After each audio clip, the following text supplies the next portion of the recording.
നിങ്ങളൊന്ന് കണ്ണുകൾ അടച്ച് ആലോചിച്ച് നോക്കിയിട്ടുണ്ടോ? 10ാം ക്ലാസ്സിന്റെ പരീക്ഷാഫലം വരുന്ന ദിവസം കൂട്ടുകാരെല്ലാം വിജയം ആഘോഷിക്കുമ്പോൾ മാർക്ക് കുറഞ്ഞതിന്റെ പേരിൽ സങ്കടം കൊണ്ട് തലതാഴ്ത്തി നിൽക്കുന്ന നിങ്ങളുടെ കുഞ്ഞുങ്ങളുടെ മുഖം. ആ നിമിഷം ആ കുഞ്ഞുങ്ങൾ അനുഭവിക്കുന്ന വേദനയേക്കാൾ വലുതല്ലേ രക്ഷിതാക്കളായ നാം ഓരോരുത്തരുടെയും വേദന?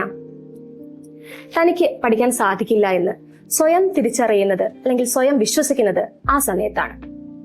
പരീക്ഷാഫലം വരുമ്പോൾ സങ്കടം കൊണ്ടല്ല, മറിച്ച് അഭിമാനം കൊണ്ട് കണ്ണു നിറയണമെന്നാണ് നാം ഓരോരുത്തരും സ്വപ്നം കാണുന്നത്.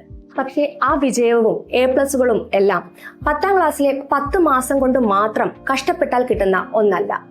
10ാം ക്ലാസ്സിന്റെ ഈ സ്വപ്ന വിജയത്തിന്റെ രഹസ്യം 8-9 ക്ലാസ്സുകളിൽ അവർ നേടിയെടുക്കുന്ന കരുത്തുറ്റ അടിത്തറയാണ്. ഒരു വലിയ കെട്ടിടത്തിന്റെ ബലം അതിന്റെ തറയിലാണ് എന്ന പോലെ ഈ വർഷങ്ങളിൽ അവർ നേടിയെടുക്കുന്ന അറിവാണ് അവരുടെ ആത്മവിശ്വാസം. ഇവിടെ ഒരു വിടവ് വന്നാൽ 10ാം ക്ലാസ്സിലെ പഠനം അവർക്കൊരു ഭാരമാവുകയും പരീക്ഷ അവരെ ഭയപ്പെടുത്തുകയും ചെയ്യും. ഈ ഭയം മാറ്റി പഠനം ഒരു ആവേശമാക്കാനാണ് ഞങ്ങൾ സ്പെഷ്യൽ ബാച്ച് ട്യൂഷനുകൾ ഒരുക്കുന്നത്. ഇവിടെ ഒരേ ലക്ഷ്യമുള്ള കൂട്ടുകാർ ഒന്നിച്ചിരുന്ന് സംശയങ്ങൾ അപ്പോൾ തീർത്ത് ഓരോ പാഠഭാഗവും ഹൃദ്യസ്ഥമാക്കാൻ ഞങ്ങൾ മക്കളെ പ്രാപ്തരാക്കുന്നു. ഇവിടെ പഠനം ഒരു ഭാരമല്ല, മറിച്ച് വിജയത്തിലേക്കുള്ള മനോഹരമായ ഒരു യാത്രയാണ്. നാളത്തെ വലിയ വിജയത്തിനായി ഇന്ന് തന്നെ അടിത്തറവാകാം. നിങ്ങളുടെ കുട്ടികളുടെ തിളക്കമാർന്ന ഭാവിയിലേക്ക് നമുക്ക് ഒരുമിച്ച് കൈകോർക്കാം.